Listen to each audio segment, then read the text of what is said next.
Welcome to IBTV. Kurnool జిల్లా ఎమ్మిగనూరులో ప్రముఖ నాయకుడు తాపీ మరియు క్వారీ కార్మికుల సంక్షేమ సంఘం గౌరవ అధ్యక్షుడు కె లక్ష్మీనారాయణ రెడ్డి 65వ జన్మదిన వేడుకలు ఘనంగా నిర్వహించారు. ఆయన నివాసంలో జరిగిన ఈ వేడుకకు కార్మికులు, అభిమానులు భారీ సంఖ్యలో తరలివచ్చి శుభాకాంక్షలు తెలిపారు. గణేష్ మరియు సంఘం అధ్యక్షుడు వడ్డే వీరేష్ ఆధ్వర్యంలో కార్యక్రమం వైభవంగా సాగింది.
ఈరోజు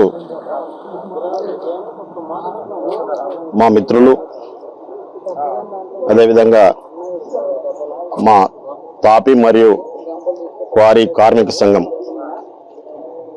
అధ్యక్షులు, కార్మికులు అందరూ ఈరోజు నా బర్త్డేని పురస్కరించుకొని వాళ్ళ యొక్క అభిమానంతో జన్మదిన వేడుకలు ఈరోజు చాలా ఘనంగా జరిపినారు. ఇప్పుడు నా ప్రస్తుతం 64 సంవత్సరాలు పూర్తి చేసుకుని 65వ సంవత్సరంలో అడుగు సందర్భముగా ఈ బర్త్డేని ఘనంగా నిర్వహించినటువంటి మిత్ర బృందానికి మరియు తాపీ మరియు కార్మిక సంఘం అధ్యక్షులు, ఉపాధ్యక్షులు, కార్యవర్గ సభ్యులు మరియు ఇక్కడికి ఇచ్చేసినటువంటి మిత్రులు, శ్రేయోభిలాషులు అందరికి కూడా పేరు పేరున నా యొక్క ధన్యవాదాలు తెలియజేసుకుంటున్నా. తాపీ మరియు క్వారీ కార్మికుల సంక్షేమ సంఘం మా గౌరవ అధ్యక్షుడు శ్రీ లక్ష్మీనారాయణ రెడ్డి గారి జన్మదిన వేడుకలు, 65వ జన్మదిన వేడుకలు. ఇలాంటి జన్మదిన వేడుకలు ఎన్నో చేసుకోవాలని మనస్ఫూర్తిగా కోరుకుంటూ ఎమ్మెనూరు మరియు తాపీ మరియు క్వారీ కార్మికుల సంక్షేమ సంఘం కార్మికులు అందరూ ఈ ఆధ్వర్యంలో ఈ ఘనంగా జన్మదిన వేడుకలు జరుపుకుంటున్నాం జరిగింది. అధ్యక్షులు వడ్డే వీరేష్ స్వామి.